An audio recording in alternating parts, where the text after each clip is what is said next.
ladies and gentlemen, we are back. You should be hearing this in 2 minutes' time. Tiny gets picked up by Space Monkeys, and then immediately comes the reply of the Wisp. So there will be no Tiny Wisp shenanigans this game. I think if they wanted to run the Wisp and something, you don't have to run it with Tiny. You can run it with other heroes. I think a great example of this is Riki Wisp. It's very popular in Southeast Asia.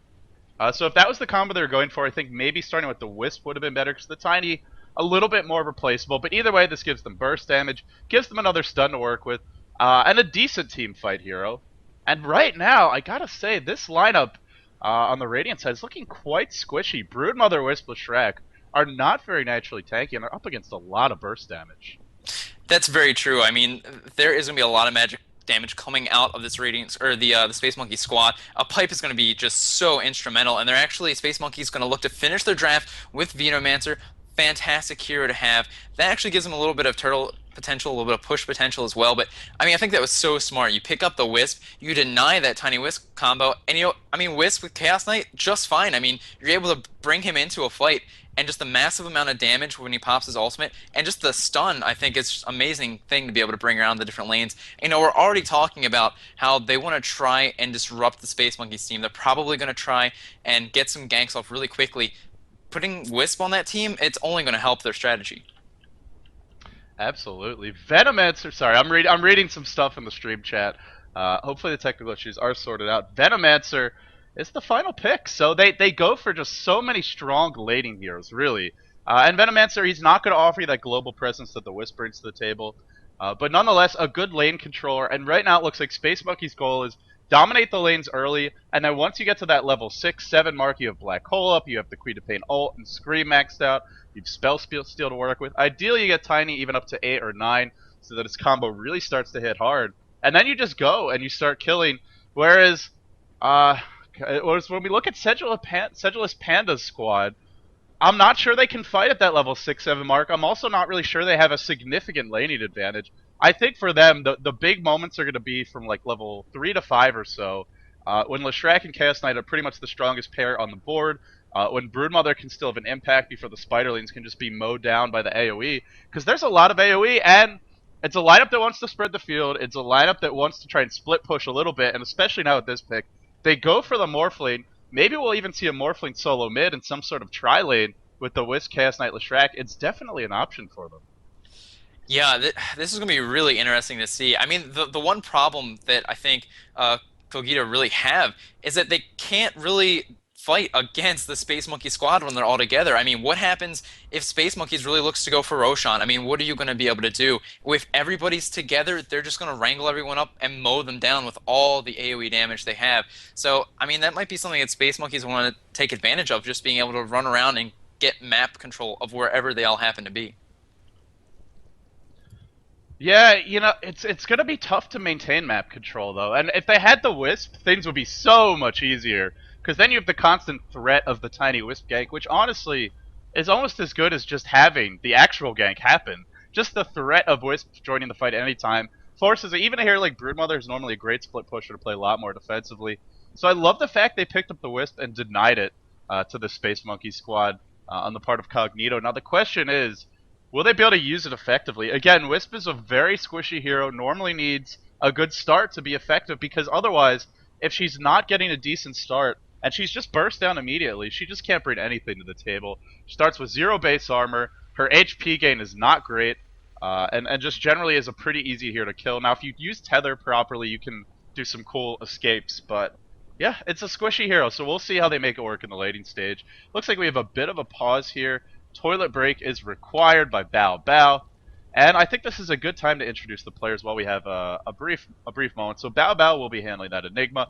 Forever Leave, DDDX. I think there's a player in Root Gaming from America who's called DDX, but I guess this is a different player. He'll be handling the Venomancer. Some Chinese characters. I'm just going to call him Exclamation. He's playing the Rubik. Dan will be handling the Queen of Pain. And finally, we have Bruce on the Tiny. For the Sedulous Panda squad, or the Cogito team, whatever you want to call them, it's going to be Sedulous Panda on that Wisp. Plane is actually going to take up the role of Leshrac. I'm going to go with X. I think that's a good way to interpret these characters here on the Chaos Knight. Obviously on the Broodmother. And Ineffable Him is actually going to be that carry Morphling. Yeah, so I gotta say I love these names. Sedulous Panda and Ineffable Him. I mean seriously, like They're these are pretty the good. anti Dota player names really. Like most Dota players don't even know these words. Uh, I'm wondering if the players even know what they mean or if they just thought they sounded cool and they decided Yeah, to. they just Googled some random words and like, oh yeah, let's do this. Throw these together, it'll be fantastic. Clearly, you need, your diploma in order to play on this level of Dota. But I'm still, like you were saying, man. I'm really worried about how this Wisp is going to work out. I mean, like you said, I think it was great to pick it up to deny it from the Tiny, so that they don't have that combination. But when there's so much massive burst AOE damage, I mean, I don't know what he's going to be able to do. I love the tether with the overcharge on Chaos Knight, being able to amp up his attack speed, just get more and more of those crits out. That means that Morphling is going to be more powerful earlier on with that attack speed, but I feel like if Wisp is close enough to anybody to be able to provide that benefit, he's probably just going to catch the Sonic Wave from Queen of Pain or some of these other big spells that are just going to blow him up immediately. He might have to be the hero that looks to go for that pipe if he actually wants to stay alive. Yeah, well, it's a lot to farm on it. You know, the Wisp CK combo is actually very strong. Empire ran it. That's a Russian team, I believe, in the Star Series a couple of days ago. And Wisp CK is every bit as scary, or close to every bit as scary anyway, as Tiny Wisp. The problem for me is not that they don't have a good hero to combo him with. It's more the fact that I just don't see where they're going to land him. Now, one thing they could do is try and jungle either him or the Leshrac with the Spiderlings from the Broodmother. And that could be a place where they can get some extra levels, get some farm up. Because with Wisp, you really want to get the ult as quickly as possible. You want to max out the orbs. And you talked about overcharge. You know, generally we're not going to see that until, I don't want to say the game's decided, but until the game is, until a decent chunk of the way into the game. As a support Wisp, you're probably looking at 12, 13 minutes or so before you're going to hit level 10, 11. And that's if you have a really good start. More likely it could be 15, 20 minutes before you get to that point. So I'm just wondering about the laning right now. I was expecting to see a Morphling solo mid, a Broodmother offlane, and a tri-lane with the Wisp CK Leshrac. I think that would be a decent way to run the lanes. There's nobody who's going to completely deny a Broodmother early if she's in the offlane by themselves. So at the very least, they would force two heroes there, which means their tri-lane could do a lot of pulling. Maybe they could do some smoke ganks. But yeah, I'm just not sure. I'm not sure how effective they'll be at finding the levels. At the same time, I'm not sure who goes off lane for the Dire Squad. And if it is a tri lane, even if it's a dual lane, a lot of these heroes can be picked off and brought down pretty easily. Yeah, that's true. I mean, the laning phase is going to be really interesting. I think if you're the Radiant squad, you really need to have a pretty strong start. I mean, once we start to get into the middle game, like we've been saying, the Dire's team, once they get together, they're going to be hard to stop. I mean, they actually have quite a bit of pushing potential even before the Tiny Aghanim Scepter. Every single one of these heroes has the ability to kill creeps very quickly and do a lot of damage to the tower. So it's going to be interesting to see if the Radiant squad is able to stop that unstoppable force if they're able to get it rolling in the middle game. I'm just admiring these little faces in the chat right now. That's something there are some really, like, my favorite face is the Kirby face, actually, which I'm going to put in our team chat right now. This is my personal favorite. And then you could do Kirby punching things. Uh, so going that. God, which way is it? It's that. There you go. Then you can have him jumping the other way. You get the idea. I love the Kirby face, man. But it's interesting because every region has their own like little ways to make faces. I know this has absolutely nothing to do with Dota, but you Oh, can only the talk about the picks for so long. But some regions they like to use the colon from the chat like this as part of the face, and others don't. Like they'll make the face. Yeah, I mean, I don't know what you're talking about, man. I think the faces are a big part of it, man. You get that punching Kirby on your side. What can you do, really? It's I Dota mean, you culture, just, baby. yeah, I mean, if you teleport Wisp and Kirby text, like, how do you stop that? I've actually never thought about it, but maybe Wisp is Kirby. It's like Kirby transported to another universe. How It, awesome would that be if they had a Kirby skin for Wisp? I would. amazing. That would be the only cosmetic item I will ever spend money on. I'll Yeah, spend money on tournament passes and stuff like that. I won't pay for cosmetic items, but that cosmetic item I would pay good money to see it. So Valve, if you want my money, I'm not sure if you need it. Just that's something to keep in mind, I guess. I'm still waiting on Disco Ball Wisp. I feel like that one would be amazing as well. I mean, there aren't a whole lot of things I feel like you could do with a Wisp skin, but I feel like the ones that you can do are so awesome that it just makes me sad that there really isn't anything yet. But you know, we can hold our breath. Hopefully, Um, somebody out there will be nice enough to provide us with these things. a man can dream. Hmm. Clearly, it might actually Wisp could be Kirby if maybe the star is so bright that it just looks like a ball. You know, it's an option. That's deep. That's deep. That's Maybe next level, man. maybe two next level. That's not next level. That's like 5 levels into the future. Like that game hasn't even been made yet. That's the expansion pack that hasn't been released yet. That's Dota 3. too many levels for me. I don't think I can handle it without my coffee this early in the morning. So it wouldn't be a Dota 2 cast, an online tournament if there weren't massive delays. Oh, and I missed this in the chat. Apparently, the Chinese guy's name is translated to "ignorant hunk of meat." Well, there you Oh, go. there you go. It's not actually translated, I'm sure, but I really like that translation, so I'm gonna run with that. I mean, we're not sure that it's wrong, so you might as well fly with it, you know? That's a good way. That's a great point. My world has just been blown. Here you go. Just, what more? I mean, at least we've made effective use of the pause. Like, that's something we can be happy about. We're not, what's your favorite ice cream flavor? It's talking about Kirby and smiley faces and translations, like what we can just assume they are. I mean, it's at least been a good time. The farther away we get from the game, it's one of these things where the longer that the pause goes, like the conversation will eventually end up talking about like World Trade Organization sanctions on some third world country. Like when it gets to that point where we're talking about politics, that's when the pause has gone for like 3 hours and we are just absolutely out of things to discuss. Yeah, that's Uh, that's a scary pause there, I think. Oh, who are you voting for? Let's not get there. You know, Can you imagine if like like two casters normally get along well with each other, but somehow it gets onto the topic of politics and they just start arguing, start fighting, like the game unpauses, the game resumes, but the entire cast just becomes this massive debate over something that Dota players by and large do not care at all about, which is someone anything gets hurt. outside of their computers or the internet. Yeah, someone gets hurt, and then the rest of the cast is just weird. Yeah, Shrek goes in, and whatever. Romney sucks. For anyone who doesn't know who Romney is, he's one of the presidential candidates for the United States. So we have some fun with that one. But seriously, folks, no politics on this stream. Just a very long pause. I'm trying to. I guess we should go over Space Monkey's laning options since we haven't really talked about it yet. True. They have an Enigma who could be thrown into the off lane. They could run an offensive tri-lane if they wanted to with the Tiny, the Rubik, the Venomancer. It's not a bad tri-lane. The only issue with that is that they're all very level dependent. So if they want to put either Enigma or Queen of Pain in the off lane, that's an option for them. And then they could run the other one solo mid. They could run a tri-lane top. I guess they could also run... Maybe they could run the Queen of Pain in the safe lane, the Enigma off lane, dual lane the Tiny mid, and then have the other support pulling for the Queen of Pain top. So I think Space Monkeys has some flexibility here. My only concern, I sort of was hinting at this earlier, is who goes to the bottom lane? I just feel like anyone who goes down there can be brought down. Maybe you have to go for a smoke gank to catch Enigma behind his tower, since he'll be keeping the lane pulled back with the denies from the demonic conversions. But I just don't know who can really stand against those ganks. And Yeah, they have to get something good in return if they're going to be dying there. it's a ton of stun down there. And then they also just have that chase potential with the tether. I mean, they're going to be able to keep Chaos Knight on top of whoever he stuns. And that's even if anyone survives the spell damage coming out from the Leshrac. It's going to be a difficult situation. I mean, I don't think I would want to see the Enigma against the Broodmother. I'd much rather see Queen of Pain if they look to try and throw one of those into the side lane.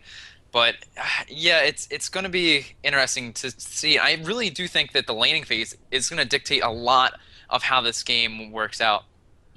You know what I'm hoping for? I want to see a Mask of Madness Armlet Basher Chaos Knight. When Wisp just going all in with the phase boots, the Yasha, just mass move speed. I want to see race car builds coming out from those heroes. I just want to see them just go all over the map, diving towers, being incredibly suicidal. I don't want them to lose. I'm not rooting against them when I say this, guys. I just really want to see some high octane action to make up for what has now turned into quite a long pause here. Oh, yo, indeed. You get the Yasha up on the Broodmother, you get the Tranquil Boots on her, you just throw her through the webs. I'm pretty sure that if you hit that magical speed with the Broodmother, you will actually go back in time, no flux capacitor required. Uh, there's definitely some movement speed potential. I mean, they have a lot of jump around that they could do. I mean, you assume that Chaos Knight's probably going to go for the drums. Obviously, the Broodmother and the Webs can move quickly. You have the tether as well. Leshrack's really the only one that's going to be left in the dust, considering that Morphling can waveform around. I mean, it's a really pretty mobile team. It is, and unfortunately, they're not getting to show off their mobility right now. I mean, they're Very they're in specific. hibernation, man. They're getting, they had their honey. The bear was well fed. He got his rest, and now he just wants to take a nap. I don't know which one of these characters is a bear, so perhaps that's not. Do any of these characters hibernate? Come to think of it, I mean, spiders don't. Horses take, they're not. They don't hibernate. They'll have little naps here and there. Yeah, Maybe Leshrac hibernates. there you go. He is a four-legged creature. He's probably the closest one, I think. We don't really know what forest he runs around in, what his He's. the Leshrac in the wild. We're not really sure, Can I unfortunately. can I just say, like, if you zoom in on this Leshrac, he looks like shriveled up and like kind of disgusting. I don't know if I think I have some of my graphic settings a little bit lower because my Dota's been lagging a little bit recently. So I try to lower the graphical quality to try and fix that. But he looks like vegetables that have been like just overcooked and like I don't know. Have you ever thrown frozen vegetables in the microwave and then they come out and they're kind of like shriveled up and wrinkly like raisins? That's what Leshrac looks to me like right now. Yeah, he is. Well, he is nature corrupted. So maybe that's why he's not the. He doesn't have a tummy on him. He's not the bountiful nature. He's. And I mean, could you imagine if he was made out of vegetables? If they were really like He kind of pink looks and like teal he looks like a vegetables? broccoli stalk almost. I mean, except he's like, True. if your broccoli is ever these colors, do not Yep. eat that broccoli. I can tell you that Stay right away. Yep. That is the kind of vegetables that will give you superpowers or immediately kill you, one or the other. Super unpleasant bathroom trips, I think. Yeah, very true. I'm at least we get to see some drawing. We get to play some. Oh, is that a fish? It looked like a ham almost. Apparently, see what happened is he actually ate some vegetables that looked like a Shrek, and so epic toilet break. I know it's unprofessional to all chat, but we're having some fun here, guys. We're having some fun. Apparently, Space Monkeys is not, because every time I make a bad joke, they just ignore me. They're not fans of my sense of humor, I suppose. You can't win them all. What can you do? I'm trying. There's I'm trying to win the hearts and minds of all the people, man. Not just half the people, all the people. So Getting far. back to politics, LD for president, right? You got to win the hearts over, man, and then there you go. You start your campaign here. Well, the beauty of being a caster is for at least the duration of the game, for everyone watching the stream, you are a self-appointed dictator of the message that they received. That's very true. I'm president for life, and by life I mean this best out of three. You get to be a propaganda machine for, approximately 2 hours, maybe 2 or 3 hours. That's right. That's right. All right, guys, come on now. We're back to politics again. Somehow it always Made returns it around. here. Yep. Around then. Back when we started. I gotta say, like, I got really spoiled casting the international because there's no pauses. Valve was like making the teams like they couldn't even go to the bathroom for like, oh god, it was like at 30 minutes before the match started. They could not leave these rooms they were in, no matter what. There was They're- literally Valve employees like blocking the doorways for the staging rooms. They all had bats in their hand just in case anybody looked over and you just hit your hand with a bat. Nope. Play it out. Yeah, yeah. Phenol, who's he's really one of the funniest guys who works for Valve. He just tell people to pee in their pants There you go. if they really to go. So I got spoiled by that though, because then you come to every online match, it's like someone has to go to the bathroom, they got to bounce their checkbook, a little grocery Smoke break. shopping, a smoke break, maybe go masturbate for a few minutes, read a book, make a comic. I mean, really finger painting, whatever you could think of. And I guess there's a good excuse because it turns out this player who I'm backhandedly not flaming, but accusing of maybe taking his time, is apparently unable to log into Dota 2. So he's got a real excuse, but let's pretend he doesn't, because I think I was having more fun that way.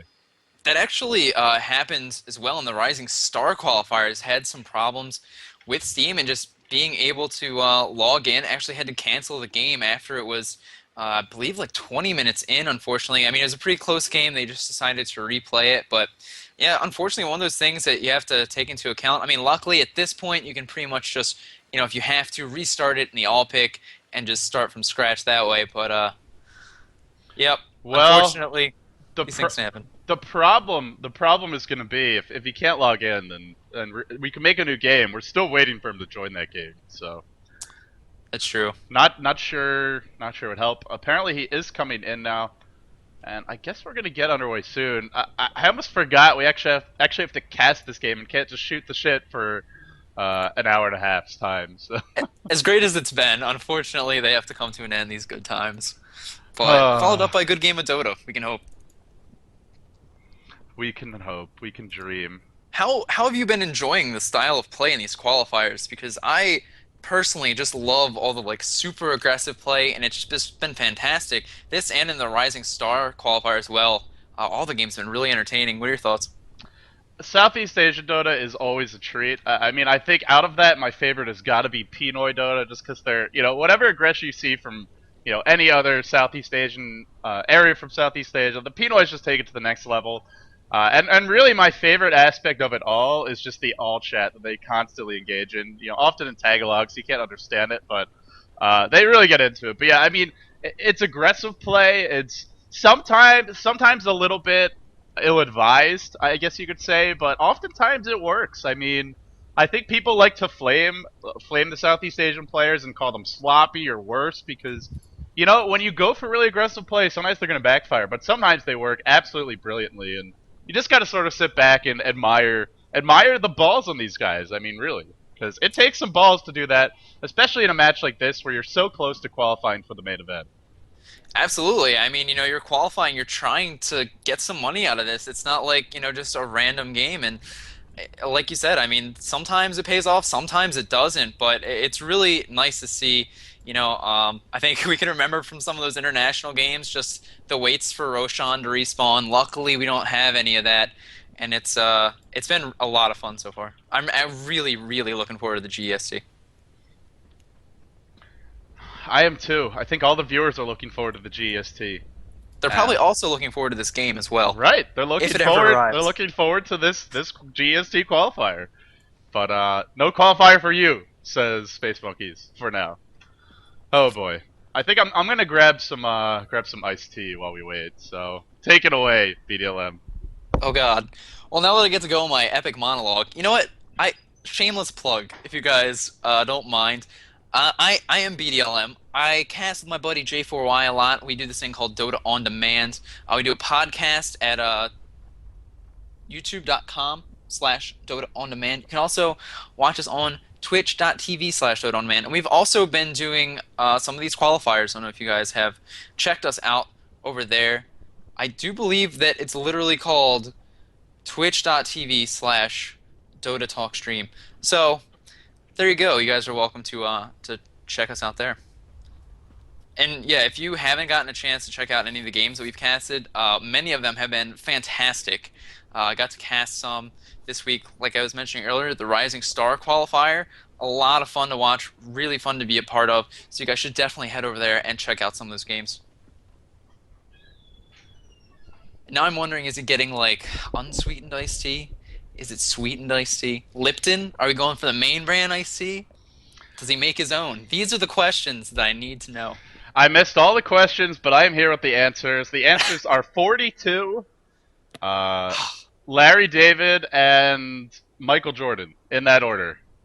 I What were guess the what first were two. what were the questions again?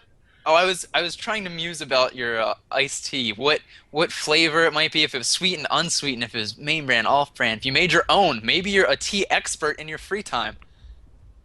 I am a tea expert. Well, there you go. And by a tea expert, I mean I like sweet iced tea. There you go. That's pretty good, man. It's pretty close. So guys, while you're watching, if you haven't already liked the Facebook for this team, which I would normally plug it a little bit harder, but considering that Sedulous Panda already announced they don't like their current name, now he's advertising a Facebook page with another name, and probably tomorrow they'll have a third one. But facebook.com/nonexistent, you can like the squad, which is also known as wait for it, Cognito. There you I go. I think they said the N was a mistype. because people were just assuming it was like Oh, really? So it's just Cogito. Cogito? Yeah, or Cogito? yeah, yeah, I think so. All I could right. be wrong, but I'm pretty sure that's what they said. It no, they say the Enigma's coming. I think they're just, trying to keep us on our toes here, the edge of our seat. Um, I'm just having some fun with the chat right now. People are saying I'm admiring guys' balls, and someone is pregnant. Apparently, the guy who disconnected. So Water broke. the longer it goes, the farther off topic they get. But we'll pull them back. We'll pull you guys back in when it's time. So continue to get crazy for now, I guess. There you go. Enjoy the free time while you have it. You know, I don't think they're having as much fun as Gizmo, who apparently had such an important party schedule that they fought through 5 matches to get to the semifinals. Just said, "Nah, we're done. We're gonna go party now." Yeah, that was really, really strange. Because they were also in the Rising Stars. They clearly want to get into this thing. Um, but yeah, they no, it's too much time. Although maybe they were just, had some kind of future sight. They knew the kind of wait that was going to be in store for them. They're like, no, we don't really have 6 hours for the first game. So Oh, here we go! yeah, Watch the immediate disconnect. hold on. Now he's got to smoke. Hold on, guys. This is what always happens. Whenever someone reconnects and you think you're ready to go, some other guy disconnects and he's like, "Oh crap, my keyboard broke." Which, if I if I had $1 for every keyboard or mouse that is mysteriously broken in the middle of a competitive match, I'd be a very wealthy man. But alright, here we are. Let's refresh the viewers' memories on where we are. Ladies and gentlemen, welcome back. This is game number 1 of the GEST Dota 2 Malaysian Qualifiers Grand Finals. It's Space Monkeys on the dire side facing off against Cogito, Cognito, Sedulous Pandas Squad, a merry band of friends, whatever you want to call them. They are on the Radiant. It is a best out of 3, and again, this is game number 1. I'm your host, LD. And joining me, of course, is your other host, and he is bdlm. So, Space Monkeys, Dan headed down towards the bottom lane. Looks like he's probably rushing a bottle. 250 gold saved up. I guess he might be soloing the off lane. So, interesting he's trying to rush a bottle in the off lane. Queen of Pain can check the runes very effectively. Not sure how much he'll be farming against the Wisp Morphling combo. Now, normally Wisp doesn't offer much of a laning presence, but when you have Morphling here as well, it's going to be a pretty tough lane for the Queen of Pain. Yeah, I mean, the really nice thing about this combination is Morphling's going to be able to waveform, and then the tether's going to be initiated by Wisp, so they can guarantee that they get that stun, which is really nice. And, of course, because this is probably the only lane option that we didn't list of the Wisp Morphling, of course that would be it. And then we're going to have in the top lane that Broodmother solo.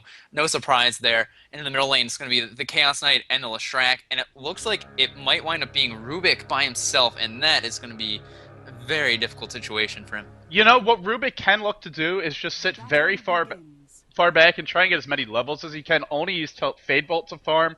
If they do try and jump in with it on him, if he's able to, what's going to happen is Chaos Knight will initiate either with Reality Rift or Cast Bolt and then follow up with the other, and then Leshrac's going to try and land Split Earth. If it's a 2-second stun, he may not have a moment to react, a moment to cast anything, but if he can just telekinesis the Leshrac up in the air, he should be able to walk away. So it's not that Rubik will necessarily die, but this combo is so powerful that one misstep and you will be dead for sure. Maybe not at level 1, but once they've Reality Rift, Edict, Split Earth, and at least 1 point in Chaos Bolt, that's where they'll look to get aggressive. So far, he is trading blows quite effectively. He outblocked the kit. He blocked the wave a little bit better, so he's got that high ground advantage to work with.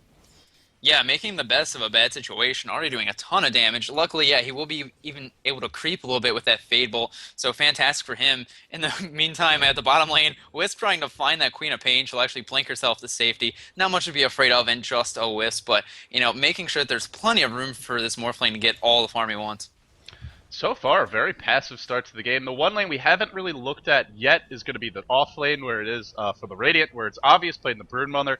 Soloing that lane, some blows being traded on the bottom side of the map, but look how unfavorably Wisp trades, even though she is a support in a dual lane, meaning that she has the 2v1 advantage. In fact, there's a blink of Queen of Pain, but in comes the Morphling with Waveform. But this is really not what you want from your babysitter. When the Morphling is forced to come help you this early, it just shows how weak Wisp is in the early laning stages. 0 base armor, not great base damage either. Queen of Pain with 2 base armor and God, about 9 more damage. Can really trade effectively. Blinks in, Shadow Strike as well, but nice dodge into the trees there by the Sedulous Panda. So he will be okay. And once Morphling gets leveled up, this lane should get a lot easier for them. Wisp can start doing some pulling, but for now, really having a hard time. Yeah, Sedulous being like really ballsy. I mean, as we said, that's kind of like the stereotype here. I mean, we get to see this so often in the games, just playing really aggressively and willing to, maybe risk a death by just doing a little bit more harassment damage. But yeah, I mean, I was really worried there. I mean, once Queen of Pain starts getting some levels, might be really easy for her to just pop that Wisp bubble. Like you said, he's very easy to take down early on, very squishy hero, so it's something I'll have to be careful of. So for the moment, Tiny is getting free farm up top. Broodmother getting some levels, not really getting much in the way of farm. And Venomancer Tiny it's not really the best killing combo for Broodmother. It's a pretty decent one. No Sentry Wards picked up, there are Sentry Wards picked up on the Venomancer. So maybe they'll look to have a go once Tiny's combo gets a couple more levels into it. Chaos Knight for the moment, farming mid, but they're not shutting down the Rubik. Queen of Pain's doing some decent harass on the bottom lane. Not getting too much in the way of levels, but about keeping pace with the Brood. And Brood's getting a little bit up top, but, really not as much as you might like. I gotta say, overall, it does seem like the Dire are getting a little bit of an advantage in the laning stage, especially when you consider they have an Enigma who's getting free farm in the jungle, already level 4, Soul Rain online, still 2 Clarities left. And slowly but surely, they wanted to go mid, but the Reality Rift gets fogged. So, I mean, there you go. I mean, level 3, and they're already looking to try and get these kills. I mean, this is really a great spot for them. Leshrac doing a pretty good job just, staying back a little bit. Just wants to have enough experience to be able to get a couple levels up here. Wants to be able to try and keep Chaos Knight going. Here he goes. 1 second stun. It might not be enough to help set it up. Will miss. Actually steps up to dodge it. And there you go. They're not able to get anything here in this middle lane. Both Plane and X taking a lot of damage from that. And Rubik doing a fantastic job holding his own. He's actually leveling Reality Rift over the stun. This is very curious for me. I assume he's not going to continue to do it because the Chaos Bolt really levels up nicely. Once you get it to level 4, you have a guaranteed 2-second stun and an average 3-second stun. But even getting another point, sure, you're not guaranteed a 2-second stun, but increase your chance of it because it can either be 1, 2, or 3 instead of just 1 or 2. Bottom lane, it might have been our first blood, but look at how low Sedulous Panda is getting. I gotta say, the Queen of Pain is really doing a fantastic job in this lane. Dan playing the matchup perfectly. And honestly, it makes you wonder, should Wisp... It's kind of the downside to making this Wisp pick, is she's just not strong in the laning phase. And it makes you wonder if these lanes are the right choice. The dual lane mid, not finding a kill so far. Rubik getting a lot of levels. The bottom lane, Wisp being completely shut down. In fact, the pulling being mostly farmed by Queen of Pain. And the top lane, Broodmother's doing fine. But really, if they'd run the tri-lane bottom, Queen of Pain would be getting absolutely nothing. And Morphling would do pretty well against Rubik, I feel. So, not sure the lanes are working out perfectly, but this lineup definitely has a lot of mid-game potency. They could still turn things around, but so far, it is a significant top goal. Top lane Broodmother getting a stun here. Actually, a toss will be enough. There's our first blood, using another ward there, Sentry placed not too far below. The other one started with a Venomous Gale, finished up by the Tiny and Enigma. Oh, that's now 3 lanes. They're not necessarily losing, but definitely not winning any of their lanes by a significant margin. The bottom lane, even the Morphling is not farming as quickly as Tiny. So first blood, going the way of a Dire squad that was already ahead in terms of gold experience. In fact, they're diving this tower. Not thinking about it. They're not going to, but the beauty of that jungle Enigma, already level 5, they can start to push this. Tiny can use Toss to last hit the tower. Oh, he doesn't have mana for it now, but they should be able to take this down, no problem. And Brood really can't approach it, and here comes the rotation in towards the bottom lane from Rubik. Looks like he wants to set something up. Morphling will not be an easy kill. They definitely want to focus on the Wisp. I'm not sure if they can find him, though. Yeah, Ward does spot that out, so they don't have the advantage of having the element of surprise, but, I mean, it's really nice in the top lane. Actually, it looks like Queen of Pain is going to go in here, trying to blink ahead. Will Shadow Strike the Morphling. The stun will actually get 3 seconds there, but here comes the Wisp. It's going to tether stun both of them, put out the orbs, but is it going to be enough damage? Doesn't look like they have enough, but they're going to try and turn this around, go on the Rubik. Is there enough for a waveform? There is not. Still on cooldown and not enough mana in the first place. Are they going to try and see if they can turn around the Queen of Pain? Not going to be able to from the looks of it, but Leshrac will run in and help pick up the kill. Leshrac just comes in with the side swipe there and cleans that one up. Now he's got his boots, which is, frankly, very important for these squishy support heroes. We've been talking about how squishy the Wisp is. At least I have. But the Leshrac, he's got a lot more armor, but his HP pool is still very low. And this is something we discussed a lot in the pregame, which, God, it was probably 20, 30 minutes ago at this point. But they have so much burst damage on this Dire side, coming from the Tiny, the damage over time from the Venomancer, the Black Hole. Rubik actually provides a disgusting amount of burst damage, especially if he steals something big like Waveform. Even the Broodmother spawns Spiderling's Edict. At whatever he steals, he can provide about 600, 700 nuke damage instantly once those heroes get leveled up. Yeah, and I mean, he was actually able to pick up the Chaos Bolt, still has it right now, and was trying to make use of it. I mean, even that's just a fantastic spell to have. Just even more CC on top of what they already have, which is a pretty significant amount. Which looks like in the top lane they might try and get another kill. Yeah, not going for it just yet. Now, one downside we should talk about to pushing this Broodmother's lane early, it is great to get a tier 1 tower, which was, who actually picked up is the Enigma that got the last hit. The gold is nice, it gives you a little bit more map control, but whenever you push the Broodmother's lane, it means she can farm a little bit more safely, it limits the number of avenues by which you can look to gank her. So if they want to kill her now, they pretty much would have to smoke gank at this point, which is going to cost them a little bit more gold-wise, takes a little bit more time to do so. And then if Brood's lane gets pushed a lot, then she can build up just a massive wave of Spiderlings and get some big momentum going the other direction. So Broodmother, in spite of giving up that first blood, is hitting level 6 right now. Gold not the best by any stretch of the imagination. Waveform in bottom lane, they want to go in the Queen of Pain, not going to find her. So far, Dire side seems to be getting pretty much whatever they want. And, rotation comes in middle lane, Chaos Knight dropping low, not falling just yet, the Black Hole is available, not using it, they don't need it, they're gonna get the kill, and now they can look to clean up their second tier 1 of the game. That was a big engagement, and with Black Hole still in line, maybe they can even go for a tier 2. Yeah, I mean, Tiny, level 7, has a point in that ultimate, just able to hit so hard. Picks up both of those, and that's, something they would clearly like to have. We'll have to wait and see how quickly it looks to go for the Aghanim Scepter, but actually Queen of Pain picking up a kill bottom lane. She wants to see if she can keep it going with the Wisp. He's actually overcharging still, doing damage to himself. Able to tether himself out, will be okay. In the meantime, that middle tower does fall to the Dire. Pretty much every lane is not going well for this squad at this point. Now, we talked about how they need to have a decent laning start. They do have some comeback mechanics. The big one would be the Wisp's relocate ability. But it's pretty dangerous to try and gank into this Dire squad because the counter gank potential for them is amazing. They have all their tier 1s up, so a lot of places they can TP in to try and shut down a counter gank. They have Enigma's Black Hole, Avalanche Toss, all the burst damage from the Queen of Pain and the Tiny. And then Rubik and Venomancer are great counter gank because Gale is just such a powerful slow early on, 50% that decreases slowly over time for 15 seconds. And then Enigma's Black Hole as well, so if you try and gank aggressively with that Wisp relocate, it could backfire, but right now it does seem like they got to change up the game plan. They can't just sit here and passively farm the lanes because they've pretty much lost every lane. And now Tiny is on the loose with that extra space freed up by the tier 1s being knocked down in the enemy jungle. He is spotted by a ward, but even if he's not getting kills, look at the positioning right now for the Radiant. 3 heroes grouped up mid, and again, we talked about it earlier, these are heroes that need a lot of levels. Chaos Knight still not 7, still doesn't have that Chaos Bolt maxed out. Yeah, I mean, you just look at the wards and how little vision they have. It's really even hard for them to change their position. Now it looks like they're going to get this gank mid. Oh, the Black Hole could be here. Rubik toss in from the Enigma. Still no Black Hole. They're just killing these heroes too fast. It was a great setup for one, but he just doesn't need to drop it. And 2 heroes go down. No counter gank for the Radiant side. The downside to running the Broodmother is if the enemy team is running these ganks, all she can do to try and contribute is pressure her lane. She cannot join the fight, especially when she's in the off lane, especially when she got shut down hard early. And right now, it feels like the Dire side, Space Monkeys, have complete control of this game. I don't know. Is there anything else that we have not discussed that the Radiant can do to get back into this one? There's always something. There's always something when you cast that you haven't thought about. But so far, it's not coming to mind for me. Yeah, I mean, it's looking grim. I mean, like I was saying earlier, it's just like, even in the wars, the amount of vision they have over the map, they're really not in a good position to even really start to try and even think about retaking the game. They're just such on their back foot. This tower top, taking a little bit of damage. Hopefully Broodmother can open that up, get some gold for a team, but here we have yet another tower dropping in the bottom lane. Tiny is getting so fat at this point, almost has his drums, and that's going to be fantastic.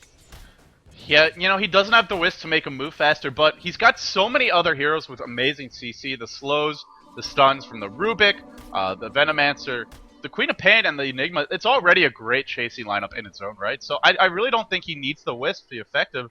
And with the phase and the drums, he's going to be able to keep up. And frankly, this Radiant squad, they're just not that mobile. Sure, Chaos Knight's got high base move speed. You have Tether, which is going to give him a little bit more. Oh, they might run into the Enigma here. No, they're going to rotate towards bottom lane instead. Dan, Reality Rifted, into the Tether, blinks away. Will there be another stun? 4 second stun. Dan is so screwed. He will go down. It is an expensive gank, though. It requires 4 heroes and quite a bit of time. But hey, they get on the board, and when you're behind like this, another kill top lane. Venomancer drops as well. So 2 kills, and if they can keep on getting kills like this, they will come right back into this game.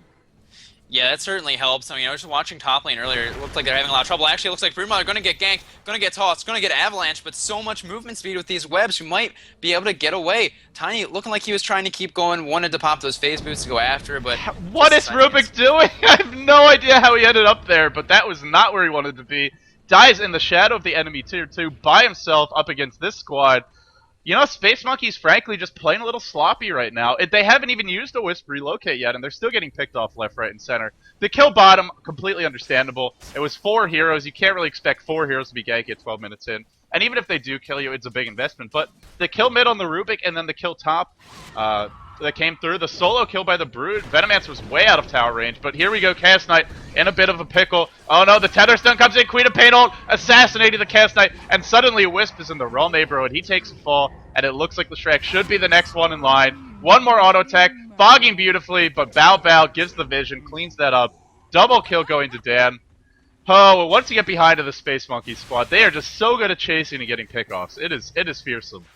I mean, we were talking about in the pregame is, starting to come to fruition, and we got to see that Sonic Wave just do so much damage, and the Tiny as well. I mean, it's really hard for these heroes to stand up to this dire team, especially when they're not all together, when they're not at full strength. I mean, what are they really going to be able to do? And here we go again with something else we mentioned, just the amazing push potential. The Eidolons, the wards, Tiny, they're just able to take it another tier 2 tower, only 2 left on the board, and this is only the 13-minute mark.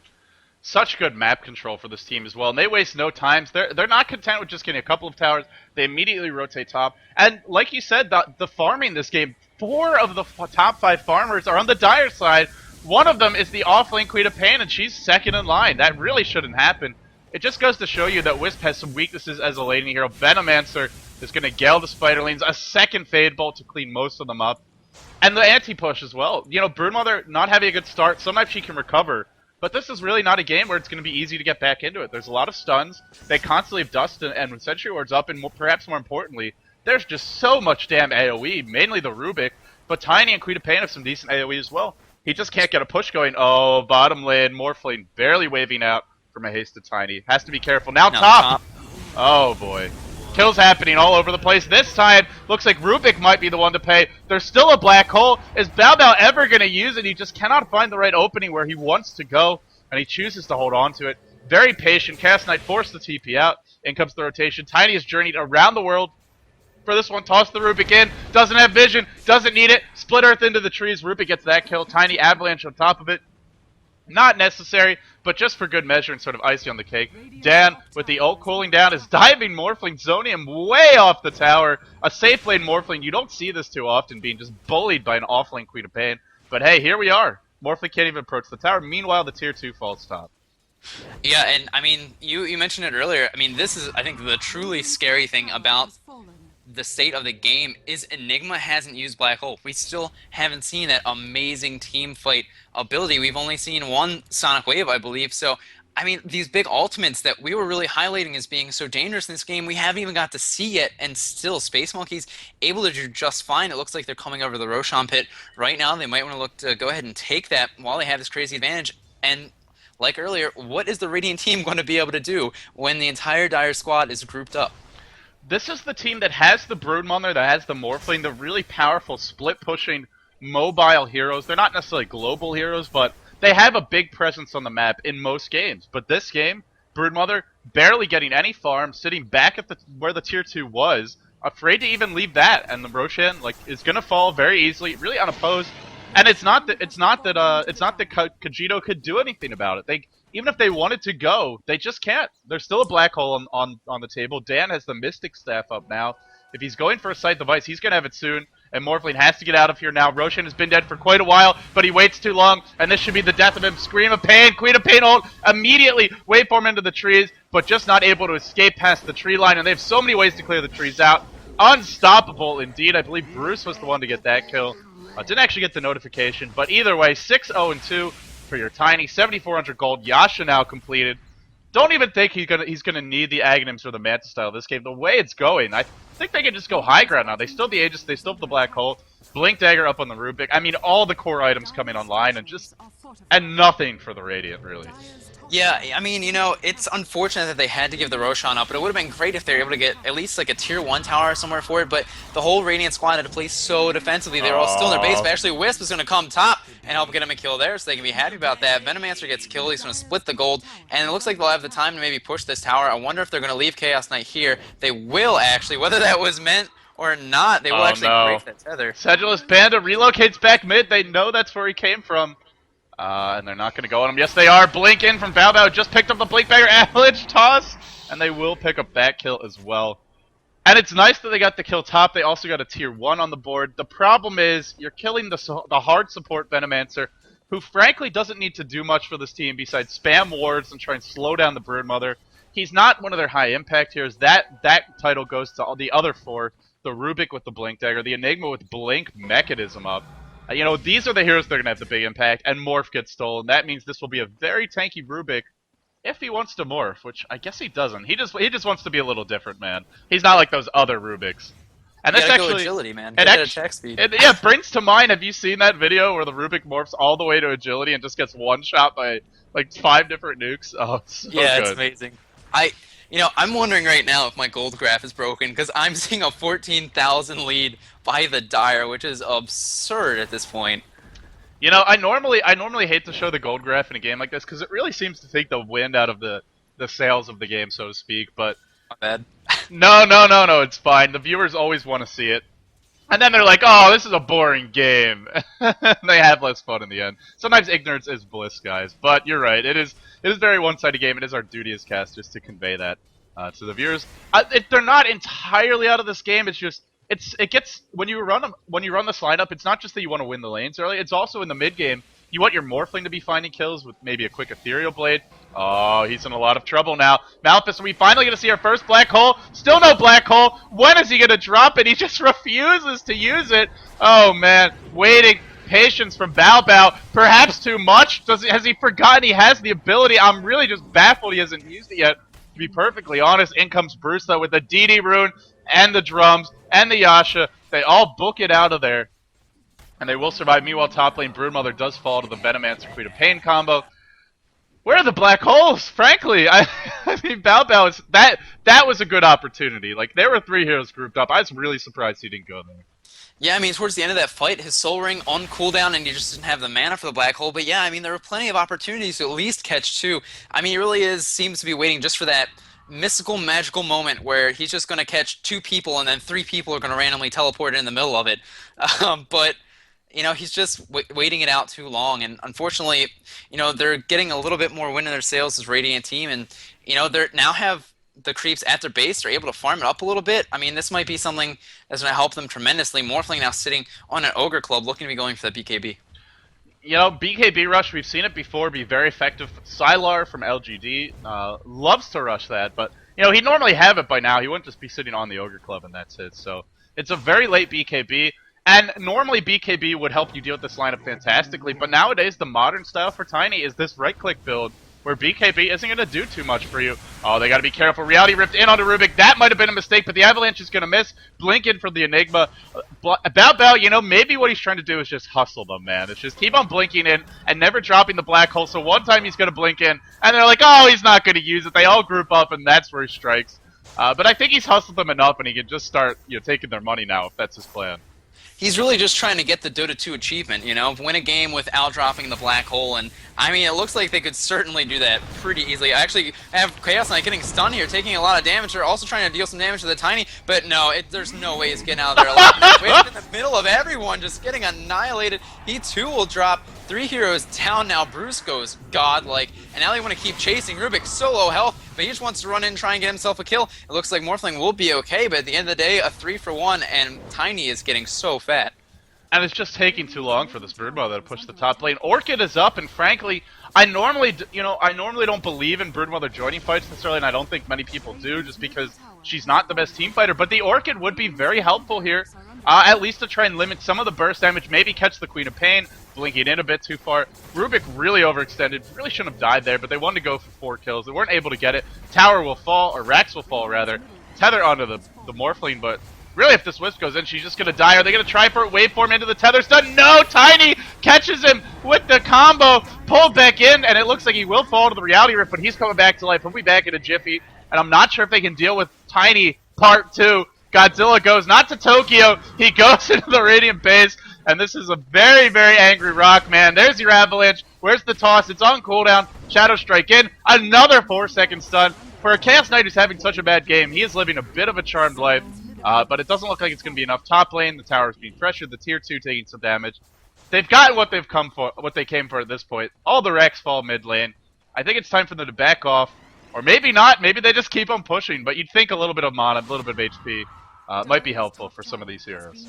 Yeah, I wanted to say, well, good, at least Chaos Knight was able to bring Tiny down, completely forgetting about the Aegis, and, you know, he's beyond godlike now, and they just can't stop him. I mean, it was nice they were able to take him down in that fight, but not able to make him pay for it. He now has Aghanim's finished, has had that Yasha for a while, so might look to do something with that soon.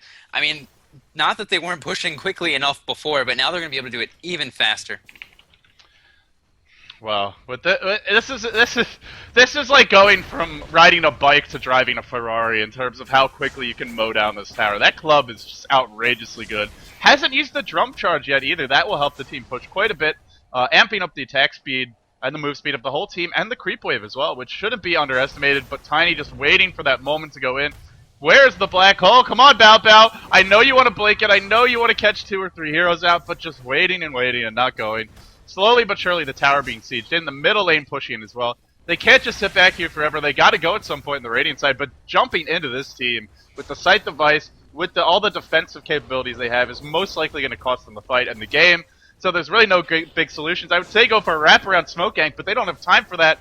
And I'm not sure if they can get off. In they go. The Wisp relocates into the middle of the enemy team. Black hole. Bao Bao catches 1, but it's good enough. I think Obvious will fall. Next in line should be this Shrek. Big pulse Nova damage onto the Queen of Pain. In fact, not going to be enough. Double kill coming out from Bruce. And the big club, it was too much. In the end, Bedlam, they're going to take game 1. Gotta say, this one, it felt like it was just all Space Monkeys all the way, and the Golden Experience grabs certainly support that.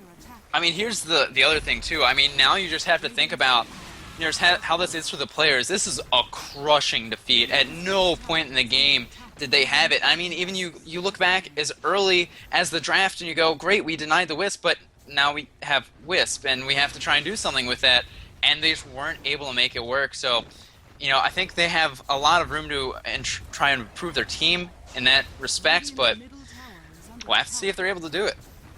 You know, I honestly feel like if they just run the Morphling solo mid and then a tri-lane bottom, it would have worked a bit better for them. Or, you know, I'm not, or even running the Broodmother in the safe lane so the supports can try and farm with him.